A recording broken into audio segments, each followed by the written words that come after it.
ces patients-là sont discutés en groupe. Il n'y a aucun de ces patients-là qui s'en va à la salle d'opération sans avoir été discuté.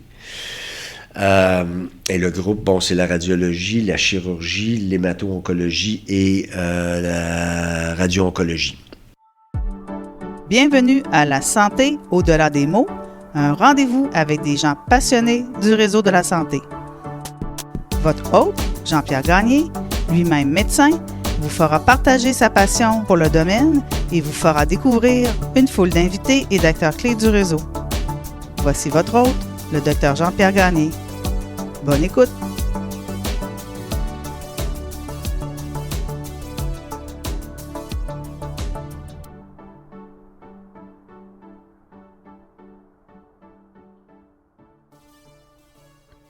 Je reçois cette semaine Dr Roger Grégoire, chirurgien colorectal au CHU de Québec et directeur adjoint des services professionnels dans la même institution. Dans cet épisode qui sort un peu du modèle habituel, je revois avec mon invité le sujet du cancer du rectum.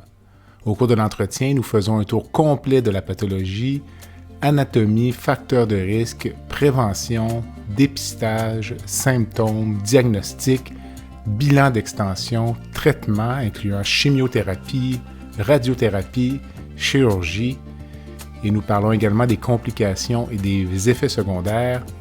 Bref, une revue complète de cette maladie. L'entretien avec Dr Grégoire, qui est en ligne en mars, soit le mois du cancer colorectal, se veut une source d'information et de sensibilisation. Il est destiné aux patients et leurs familles ainsi qu'aux médecins de toute spécialité qui recherchent un outil de vulgarisation pour leur clientèle.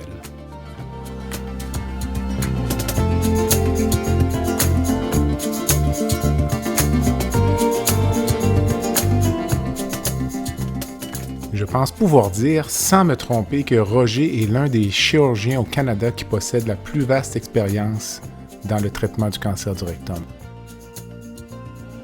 Son témoignage aujourd'hui est le reflet de plus de 30 années de pratique dans le domaine de la chirurgie colorectale et plus spécifiquement dans le traitement du cancer du rectum.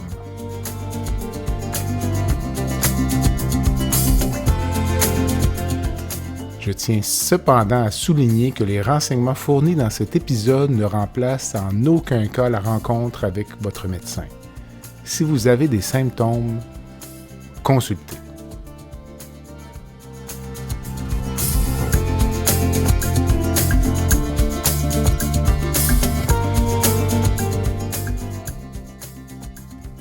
Roger, bonjour.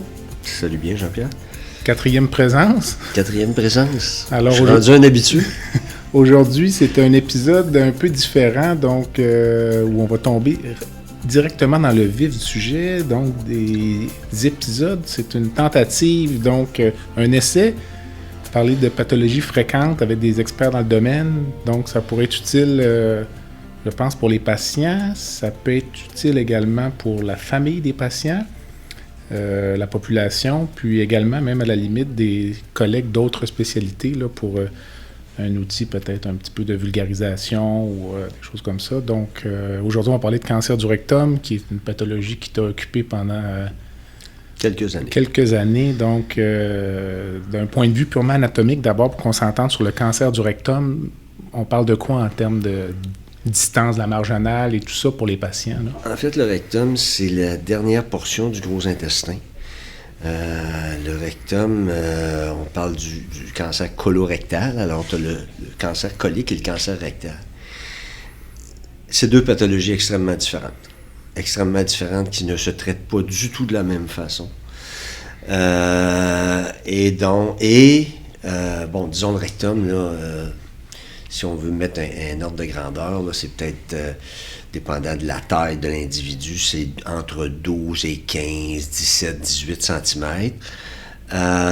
Et c'est la dernière partie avant l'anus. Et le complexe sphinctérien là, qui fait qu'on est continent.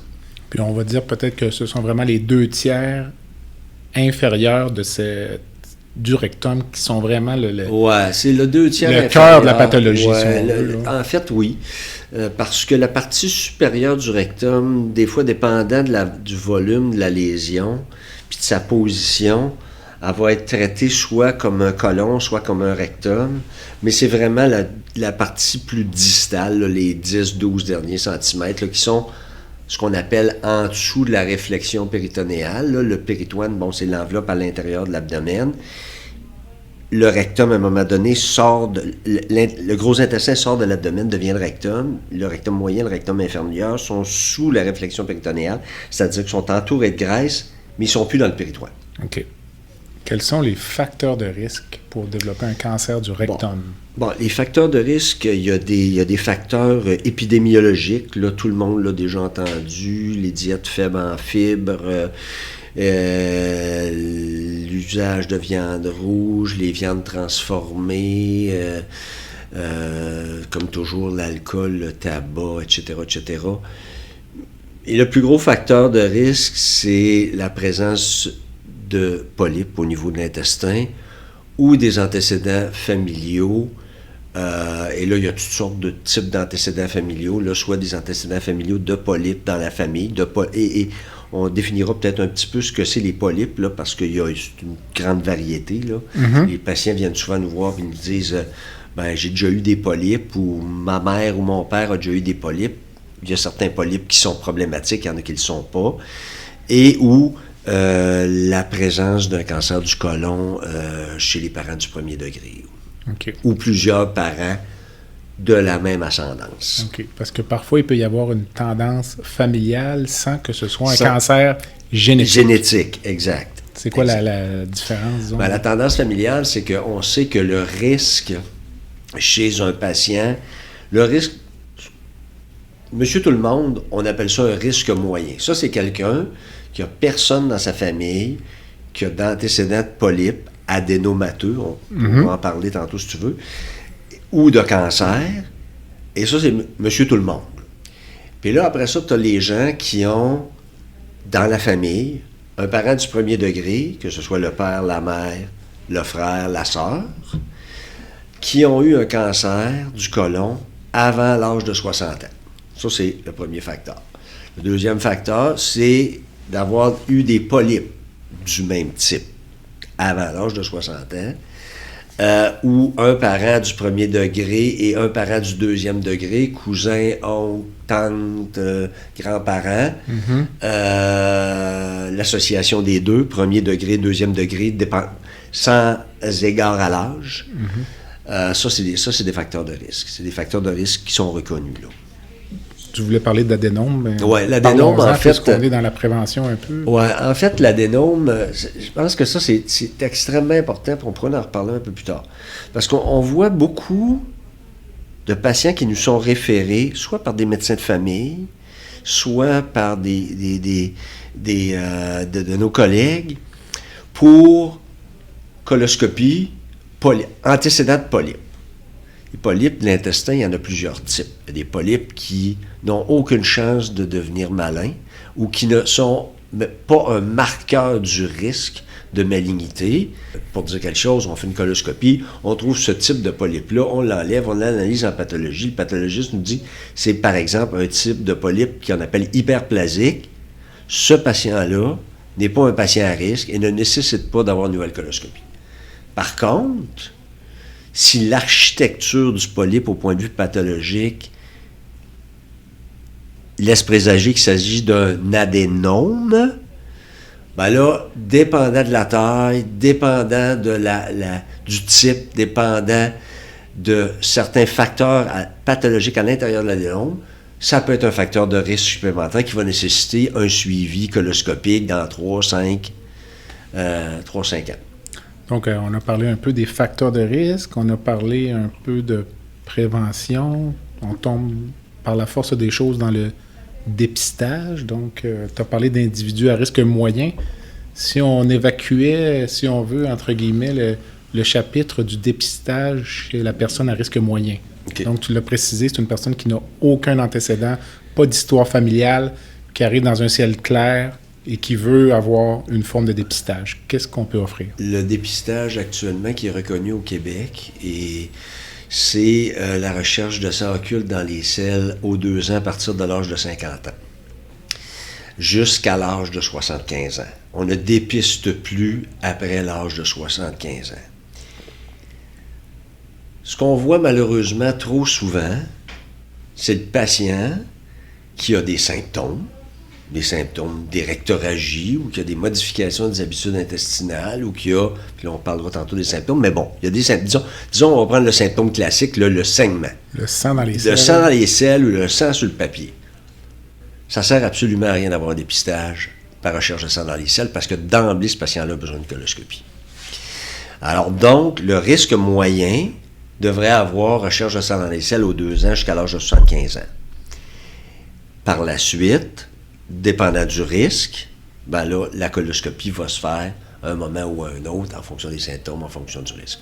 Est-ce qu'il serait quand même acceptable de demander une coloscopie longue ou d'en faire une chez l'individu à risque moyen? On rentre dans un peu l'utilisation des ressources. Bah, c'est l'utilisation des ressources. Il faut comprendre qu'actuellement, avec, on va encore parler de COVID, les listes d'attente, naturellement, pendant COVID, on peut bien s'imaginer que c'est le genre de patient qu'on ne voyait pas parce qu'on n'était pas capable, on ne peut pas faire de la télécoloscopie actuellement. Alors, ces patients-là n'étaient pas vus, n'étaient pas faits, n'étaient pas suivis, n'étaient pas évalués. Et ça a un effet, là, ça a laissé un nombre grandissant de patients sur les listes d'attente. Alors, actuellement, je pense que ça ne serait pas justifiable. Ceci étant dit, il y a des juridictions ailleurs, au Canada, aux États-Unis, en Europe, qui, eux, vont d'emblée à la coloscopie à partir de l'âge de 50 ans ou de 55 ans ou whatever. Alors, tu sais, ça, c'est des questions de juridiction, mais nous, ici, au Québec, c'est la voie qui a été décidée. Et l'individu qui a des facteurs de risque, lui, est-ce qu'on l'envoie en recherche de sang occulte dans les selles ou en coloscopie? Non, en coloscopie. Tu rentres dans mon bureau, tu as 55 ans, tu as 45 ans, je te questionne, ton père a déjà fait un cancer de l'intestin à l'âge de 55 ans ou a eu des polypes adénomateux à l'âge de 55 ans. Il y a une indication de procéder à une coloscopie complète 10 ans avant l'apparition de la maladie chez la fratrie ou chez le parent. C'est 10 ans avant. Si on ne trouve rien, techniquement, on devrait continuer encore quelques coloscopies. Et si au bout d'un certain temps, après 2 ou 3 coloscopies, il y a des gens qui vont dire « OK, on n'a rien trouvé, le risque redevient un risque moyen, on arrête. Okay. » Mais ça, c'est pas si clair que ça actuellement. OK, excellent.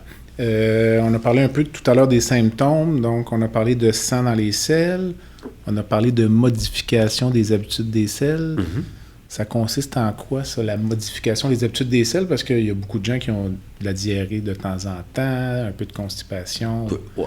C'est sûr que le petit épisode de diarrhée, de temps en temps, bon, il y a le grand classique là, qu'on voit, là, c'est ce qu'on appelle souvent l'intestin irritable. L'alternance de diarrhée, de constipation, là, les gens, ça fait 20 ans là, qu'ils ont, de temps en temps, là, quand ils sont un petit peu plus nerveux, un petit peu plus anxieux, grosse crampe abdominale, diarrhée, puis la plupart du temps, ben, ils sont constipés. Alors ça, c'est pas une modification, c'est une façon, c'est un intestin qui fonctionne de cette façon-là.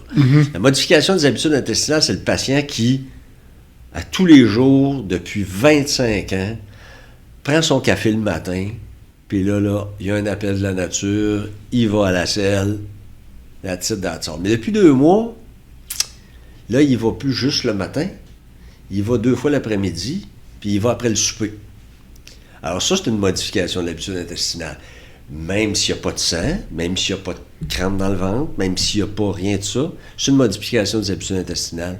C'est une justification de procéder à une coloscopie. Les autres symptômes, douleur à l'occasion? Douleur abdominale et crampes au moment de l'apparition de douleur abdominale qui n'était pas là antérieurement au moment de la défécation.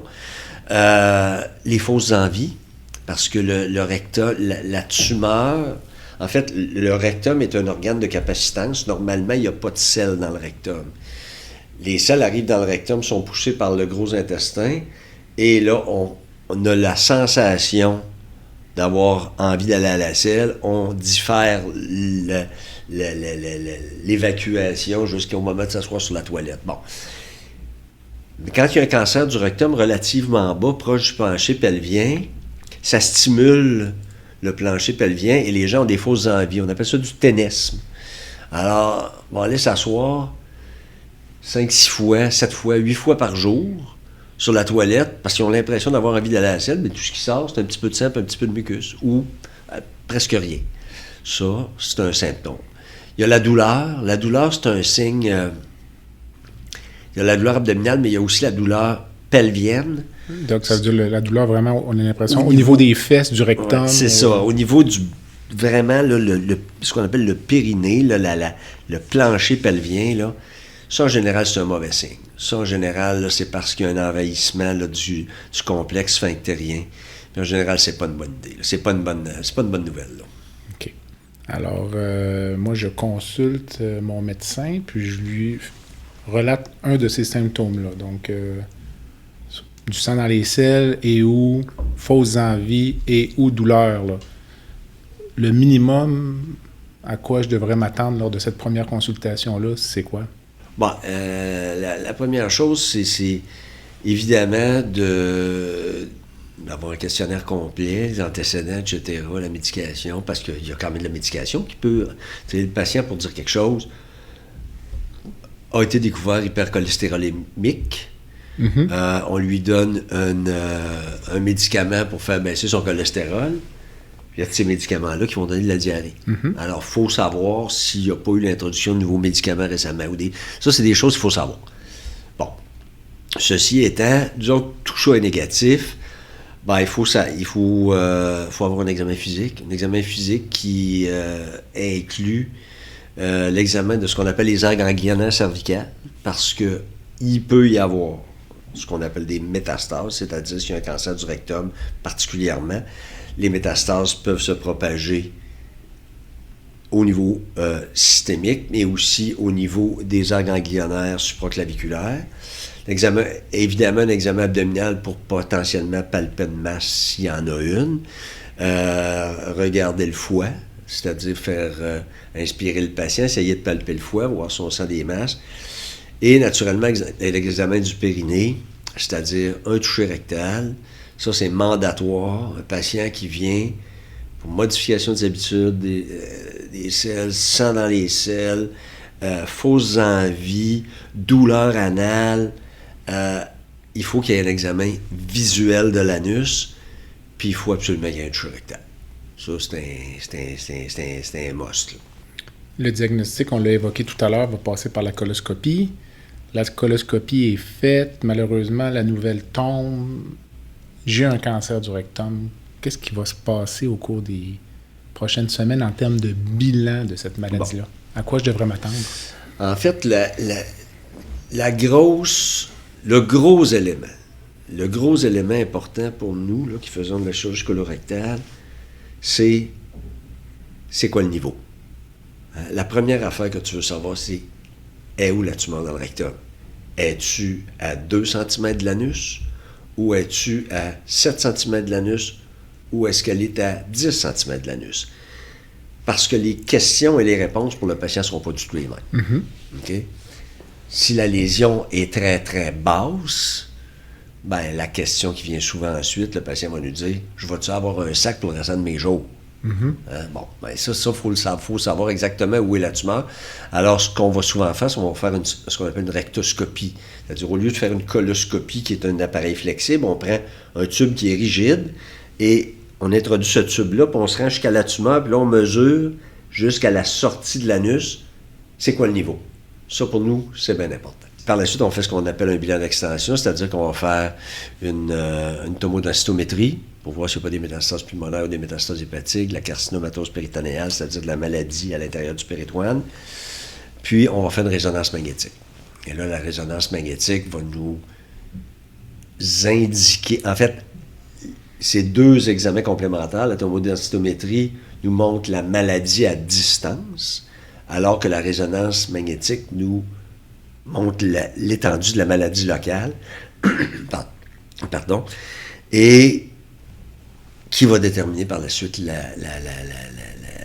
la prise de décision. Quelles sont les options, disons, partons du plus simple au plus compliqué? Parce que c'est pas tout le temps des chirurgies complexes non plus. Non. Il y a des lésions qui sont des lésions, comment dirais-je, qui sont des, on va appeler ça des petits cancers ou des cancers à stade très précoce, qui peuvent être, quand on les voit, là, endoscopiquement, on le sait, là, ça peut être malin, ou tu fais une biopsie, oui, c'est malin, mais tu regardes la tumeur et tu te dis, ça c'est sûr, c'est pas méchant, là. Mm-hmm. Des fois, on va faire la résonance magnétique, mais des fois, on la fera même pas. Puis on va aller d'emblée à un examen, un exérèse qu'on appelle transanal, là, par microchirurgie.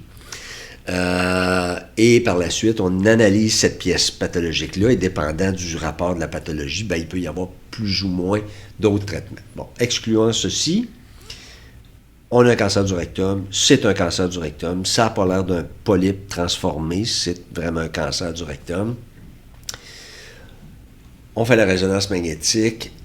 À l'aspect, la maladie semble contenue à l'intérieur de la paroi rectale ou peut dépasser quelque peu la paroi rectale pour aller dans la graisse au pourtour, mais il n'y a pas d'évidence d'adénopathie, de ganglion qui pourrait être atteint. Il n'y a pas d'évidence d'atteinte latérale au niveau du bassin, d'atteinte postérieure, de la vessie, de la prostate. Et donc, le traitement le plus simple chez ce patient-là, c'est la chirurgie d'emblée. Ça, on va d'emblée à la chirurgie. Et dépendant du niveau, encore une fois, ben, le patient va avoir une reconnexion avec ce qu'on appelle dérivation, une iléostomie, un sac temporaire, ou une résection abdominopérinéale où on enlève absolument tout. Un autre cas de figure, on regarde la lésion, puis là, c'est une lésion qui envahit vraiment beaucoup le mésorectum. Il y a des gros ganglions. Donc c'est la graisse qui entoure le rectum. Mm-hmm. Et là, on regarde ça, puis là, tu te dis, ouais, c'est assez gros. Quand je l'ai examiné, ça bouge pas beaucoup, c'est un peu fixe. Il y a des gros ganglions qui sont augmentés de volume, qui ont l'air anormaux, qui envoient un signal à la résonance qui sont anormaux. Les chances que la chirurgie guérisse ce patient-là sont moins élevées parce que, naturellement, lorsqu'on enfreint la tumeur ou une partie de la tumeur lors de la chirurgie, on compromet la survie du patient. Mm-hmm. Alors, ce qui a été développé, c'est toutes sortes de formes de protocoles qui sont des protocoles de radiothérapie seule, radiothérapie, chimiothérapie en préopératoire, chimiothérapie par la suite, radiothérapie, radiothérapie, chimiothérapie préopératoire, chimiothérapie par la suite, dépendant du rapport de pathologie. Alors, tu sais, il y a plusieurs options. Mais c'est un traitement qui est maintenant, le traitement du cancer du rectum, c'est maintenant un traitement qui est multimodal.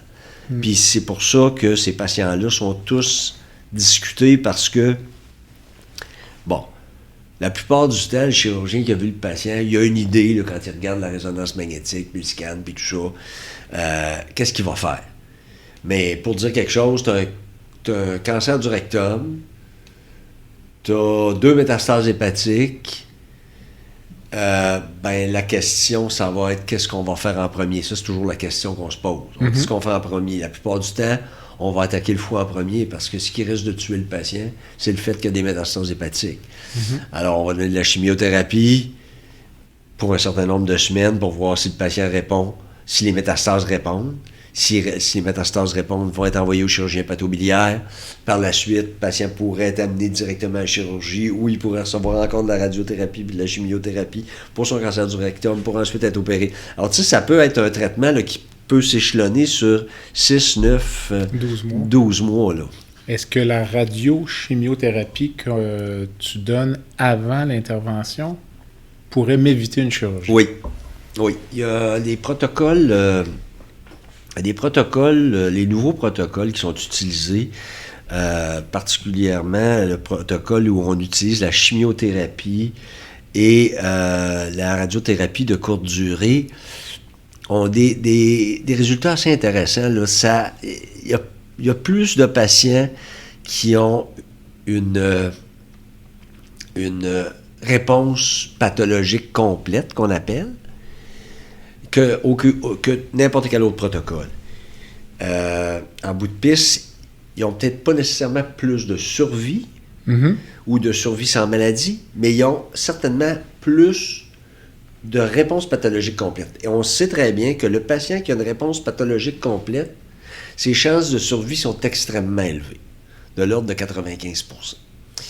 Alors, il y a quelques années, quand on a commencé à avoir ces protocoles-là de radiothérapie et de chimiothérapie, qui étaient à base à ce moment-là juste d'une forme de chimiothérapie, on opérait les patients, des fois on se retrouvait que dans ce spécimen pathologique, il n'y avait plus rien. On se disait, ouais, OK, on vient-tu vraiment de rendre service aux patients? Sauf que on ne le savait pas. Aujourd'hui, ce qu'on va faire, c'est qu'une fois que le traitement est fait, on va refaire la résonance magnétique. Et là, si le signal qui était là au niveau du cancer n'est plus là, a disparu, qu'il n'y a pas de ganglion, il n'y a rien, on va refaire une coloscopie courte, on va aller revoir, puis des fois, tout ce qu'on va voir, c'est une petite cicatrice, puis il n'y a rien d'autre. Mais là, on va le rediscuter, puis on va voir, est-ce qu'on l'inscrit dans un protocole qu'on appelle Watch and Wait, où on va surveiller le patient, il y a des standards, là, on les voit autant de mois, il y a une résonance magnétique autant de mois, il y a un scan autant de mois, etc. Et on se rend compte qu'il y a quand même des patients qui bénéficient de ça là, de façon significative. On discute avec le patient aussi, j'imagine que le patient... Oui. Le patient prend sa décision. Le patient prend sa décision, c'est pas nous. Mais c'est sûr que le patient qui a un peu peur de la chirurgie, puis qui est pas trop chaud d'avoir un sac même temporaire, puis qui est pas trop chaud, puis qui se dit, peut-être que je serais capable de m'éviter toute la chirurgie, il est prêt à prendre la chance. Puis il y en a d'autres qui sont pas capables de vivre avec le potentiel risque qui pourrait rester de la maladie, ils vont se faire opérer. Okay. Mais ça, il faut le discuter avec eux, il faut leur mettre les chiffres sur la table, il faut être très franc avec eux, il faut essayer de pas... Tu sais, quand on propose... Tu le sais, Jean-Pierre, je veux dire, ça fait longtemps que tu fais ce genre de travail-là. C'est sûr que le chirurgien ou le médecin peut influencer de façon positive ou négative un patient. Il peut l'amener où il veut, ou à peu près, là.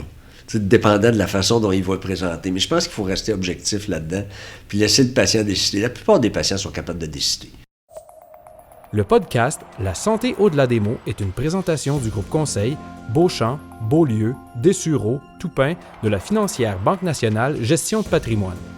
Comme nous croyons que la santé financière fait partie de la santé globale, nous sommes heureux de nous joindre au Dr Jean-Pierre Gagné pour vous souhaiter une bonne saison de La santé au-delà des mots.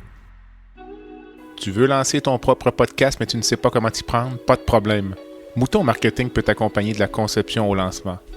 Envoie ton idée de podcast à bonjour@gomouton.com, bonjour@gomouton.com. L'univers du podcast t'attend.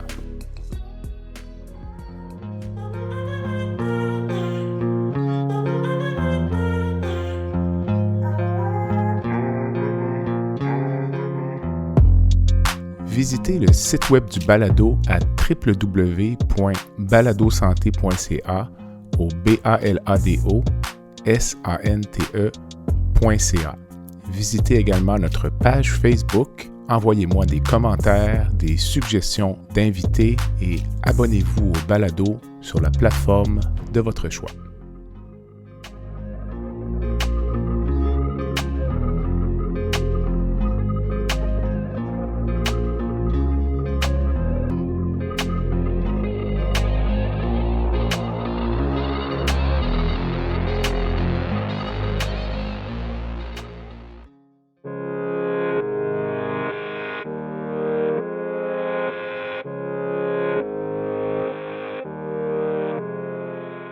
L'épisode que vous écoutez aujourd'hui est un peu différent du format habituel puisque nous discutons d'une pathologie spécifique avec un expert du domaine. Si le format vous plaît, je pourrais le répéter avec d'autres sujets. Visitez mon site web ou visitez la page Facebook et faites-moi part des sujets qui vous intéressent ou soumettez-moi le nom d'un professionnel que vous aimeriez entendre.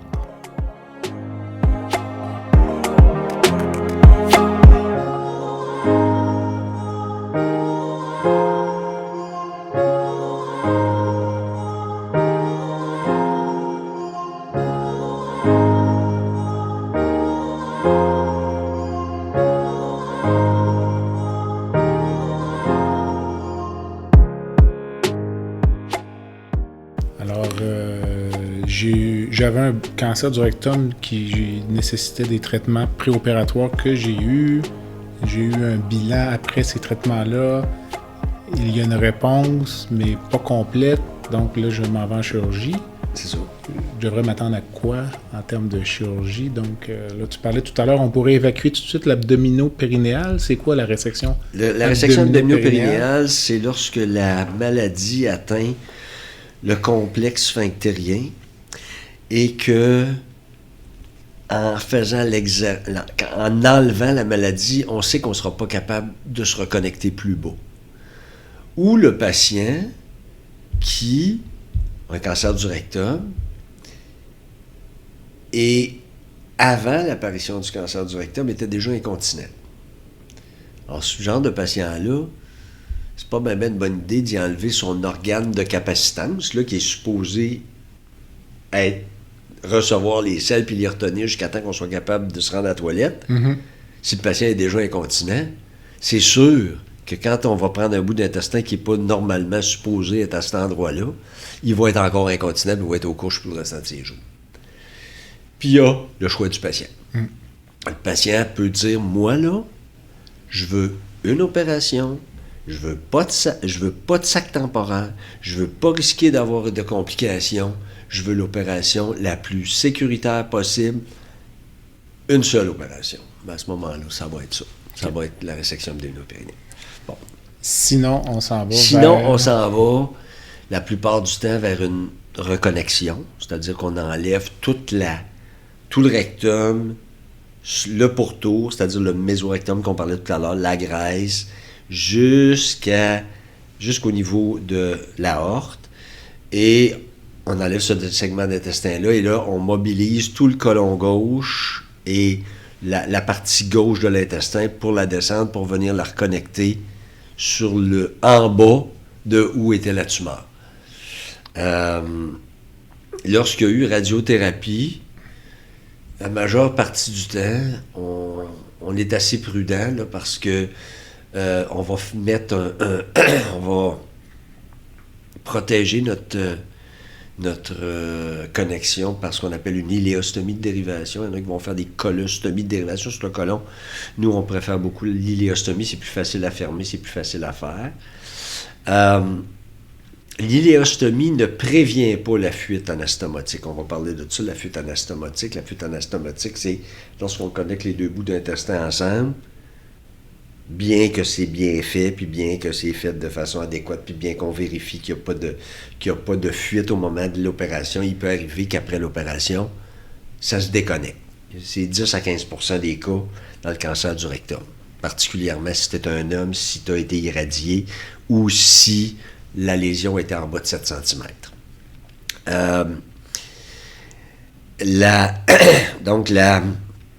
On va mettre l'iléostomie, mais ça ne prévient pas la fuite anastomotique. Ce que ça prévient les conséquences de la fuite anastomotique.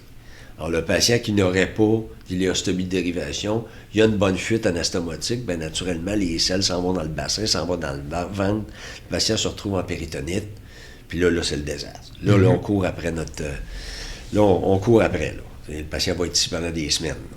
Alors, on préfère, en général, il y a des rares situations où on le fera pas, là, mais je te dirais que la majorité là, des gens avec qui j'ai travaillé ici, là, il n'y en a pas beaucoup qui n'ont pas cette attitude-là. Si tu me parlais un peu peut-être des complications au niveau de la sphère sexuelle. OK. Alors, la sphère sexuelle et la sphère, en fait, génito-urinaire, disons qu'on va parler de... C'est l'ensemble, là. le bassin, c'est un espace qui est étroit. L'abdomen, le côlon, ben lui, il est dans un espace volumineux. Par contre, le bassin, c'est un espace qui est très restreint, qui est très étroit, qui est non expansible. Ça s'expand un peu au moment de l'accouchement, là, ça se relâche un peu, mais ceci étant, c'est pas expansible. Et dans le bassin, ben, naturellement, il y a chez la femme l'utérus et le vagin, les ovaires. Chez l'homme, ben, la vessie, évidemment, aussi chez la femme. Puis chez l'homme, ben, la prostate, ce qu'on appelle les vésicules séminales qui sont accolées à la prostate et la vessie. Bon. Tout ce beau monde-là est innervé par deux types de nerfs, des nerfs qu'on ne contrôle pas. Les nerfs, on appelle sympathiques et parasympathiques.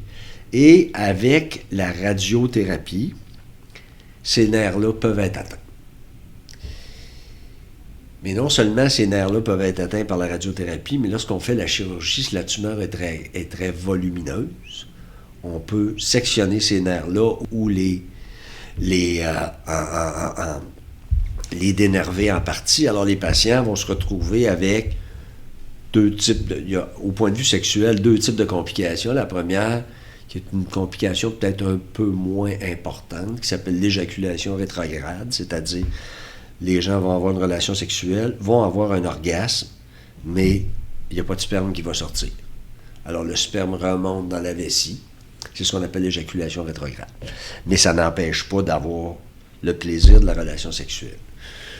Tu as l'autre élément qui, lorsqu'on a enfreint plus le côté qu'on appelle parasympathique ou que l'atteinte nerveuse a été plus importante avec la radiothérapie, là, tu vas avoir littéralement de l'impuissance. Le patient va être littéralement impuissant. Naturellement, les facteurs de risque de ça, c'est lorsqu'il y a des pathologies déjà vasculaires associées. Diabète, hypertension, maladie vasculaire artériosclérotique. Si on rajoute ça à la radiothérapie, à la chirurgie, le risque d'impuissance est beaucoup plus grand. Bon, il y a de la palliation, Viagra, etc., là, mais ça ne fonctionne pas toujours. Du côté de la vessie, tu peux avoir la même chose. Tu peux avoir, lorsque la chirurgie a fait qu'on est passé très près des nerfs de la vessie, ben, tu peux avoir des problèmes de rétention urinaire, tu peux avoir des problèmes de vessie hyperactive, etc., là. Si je ne m'abuse, si on en parle moins en clinique, chez la femme aussi, il peut y avoir une certaine atteinte aussi. Oui, il y a une sécheresse, particulièrement une sécheresse vaginale. Là. Et ben, naturellement, chez la femme, ce qu'on va voir, c'est de la dyspareunie qu'on appelle, c'est-à-dire de la douleur à la pénétration, post-chirurgie. La chirurgie a été faite, j'ai eu mon ileostomie que tu vas refermer après combien de temps dans un monde idéal où il n'y a pas de liste d'attente? Bon, ça dépend à qui on parle. En général, on va attendre au moins 6 semaines. Parce que le phénomène inflammatoire, lorsqu'on opère, il y a un phénomène inflammatoire, c'est-à-dire qu'il y a de l'enflure, il y a du tissu de guérison. C'est maximal entre la 2e et la 4e semaine et demie, 5e semaine. Alors, de fermer une iléostomie à 3e semaine, tu augmentes tes risques de fuite, tu augmentes les risques que ton opération aille pas bien. Alors, on va attendre au moins 6 semaines. Mais même à 6 semaines, il va souvent y avoir encore pas mal d'inflammation, surtout chez les patients qui sont assez bedonnants. Là, c'est pas toujours facile. On aime attendre 3 mois en général. Malheureusement, comme tu dis, avec les listes d'attente, ben, il y en a que c'est Parfois, plus... Parfois, malheureusement, c'est un petit peu plus long. Des fois, c'est pas mal plus long. On va présumer que la chirurgie a bien été. Tu as fait référence tout à l'heure au fait que le rectum est une sorte de réservoir, un organe de capacitance. Donc, le rectum a été enlevé, l'iléostomie a été refermée, tout va bien, mais est-ce que je devrais m'attendre à avoir quand même un fonctionnement intestinal comme avant? En fait, non. Les patients qui ont un fonctionnement comme avant, là, sont vraiment des patients exceptionnels. C'est très rare. Ça existe, mais c'est vraiment très rare. Il y a des techniques chirurgicale qu'on utilise là, naturellement pour essayer justement de recréer cet organe de capacitance-là, là, de la façon qu'on reconnecte l'intestin, mais on n'est pas toujours capable de le faire pour toutes sortes de raisons qui sont des raisons techniques puis que je ne voudrais pas expliquer ici. Mais ce qu'on va voir la plupart du temps, c'est ce qu'on appelle le syndrome de la résection antérieure. Le syndrome de la résection antérieure, c'est... Bon, on sait qu'une fois que l'intestin a été dérivé par une iléostomie, le côlon va s'atrophier. L'organe va s'atrophier, va se rapetisser pendant la période où il est inactif. Non seulement ça, la muqueuse intestinale va elle aussi s'atrophier et donc perd son pouvoir d'absorption. Le côlon absorbe principalement les liquides et les électrolytes, là, le sodium, le chlore, etc. Bon. Immédiatement, quand on ferme, le patient va avoir la diarrhée, c'est sûr. Il va avoir la diarrhée, souvent, même de l'urgence, il va avoir de la difficulté à se rendre à la toilette parce que ça arrive trop vite.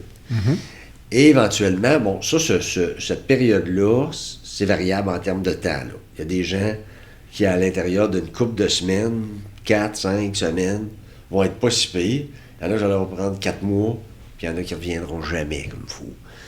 Et on les aide avec toutes sortes de médications, là, dont il y a de la manipulation pharmacologique là, pour essayer de les aider avec ça. Mais le syndrome lui-même, c'est souvent comme suit. Le patient ne va pas à la selle pour 2 jours. Et là, à un moment donné, il se lève le matin. Puis là, il va y aller 3, 4, 5 fois, collé, aux 15 minutes. Puis après ça, il est bon pour un autre 2 jours. Et c'est ce qu'on appelle la segmentation. Ça, on va voir ça assez souvent. Là. C'est un assez grand classique, là. Ça s'améliore. Ça prend combien de temps avant d'atteindre le meilleur niveau de fonctionnement? Je te dirais que dans mon expérience, là, qui est quand même assez longue, là, quand le patient arrive à 1 an, puis qui n'est pas 1 an, il y a des patients qui vont encore s'améliorer jusqu'à 18 mois. Là. Mais lorsque le patient est arrivé à 1 an, là, il y a pas mal la fonction qu'il va avoir pour le restant de ses jours. Il y a des gens, puis ça c'est important de le savoir, là, il y a des gens qui vont venir nous voir puis qui vont nous dire, regardez docteur, là, c'est invivable. Là. Moi je suis pas capable de vivre avec ça. Là. J'y vais 12 fois par jour. J'ai pas le syndrome comme on parlait tantôt. Là. J'y vais 12 fois par jour. Là. Puis là, je ne vais plus jouer au golf, je sors plus, je ne vais plus au restaurant, je ne vais plus magasiner. Ils demandent qu'on démantèle le tout. Ça arrive. Pas fréquent, mais ça arrive. Tu suis les patients pendant combien de temps? 5 ans. On cherche quoi au suivi? Une récidive? On cherche, ben en fait, on sait que la maladie colorectale, les taux de récidive sont principalement entre la 12e et la 24e mois après. Et là, bon, il y a toutes sortes, on peut spéculer sur la raison pour ça, mais la raison, c'est probablement que les métastases étaient déjà présentes puis qu'on les a juste pas détectées avec nos instruments conventionnels. Et par la suite, la courbe diminue.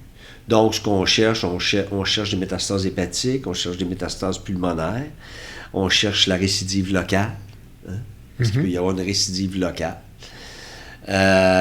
Donc, c'est l'examen physique, le toucher rectal toujours, le bon vieux toucher rectal. Comme je dis souvent, je dis bonjour à mes patients en leur présentant le doigt. C'est comme ça. Il y a des prises de sang, il y a des scans qui sont faits. Des fois, il va y avoir des résonances, particulièrement pour les gens qui ont eu des exérèses locales de lésions ou des patients qui n'ont pas eu de chirurgie. Eux vont avoir des résonances magnétiques de suivi. Ça pourrait faire l'objet d'un balado au complet, mais peut-être quand même, est-ce qu'on pourrait dire à nos auditeurs que même lorsqu'il y a récidive, ça ne veut pas dire qu'on est condamné en 2023. Exact. Les traitements sont tellement évolués par rapport à ce qu'ils pouvaient être quand tu as commencé. Là. Exact. On a beaucoup... premièrement, la chimiothérapie s'est modifiée de façon significative. La chimiothérapie, aujourd'hui, Bon, premièrement, quand on parle de chimiothérapie, là, tout le monde voit là, les pertes de cheveux, puis tout ça, puis bon, malade, puis c'est ci, puis c'est ça. La chimiothérapie dans les différents cancers est très variable. Je dois dire que la chimiothérapie dans le cancer de l'intestin est une chimiothérapie assez bien tolérée. Une complication qu'on voit assez souvent et qui fatigue beaucoup les patients puis qui ne disparaît pas nécessairement, c'est l'engourdissement au niveau des doigts et des pieds. Alors, les gens ont l'impression d'avoir les pieds ronds. Et ça, puis avoir froid, tu sais, ce qu'on appelle de l'hyperesthésie là, cutanée.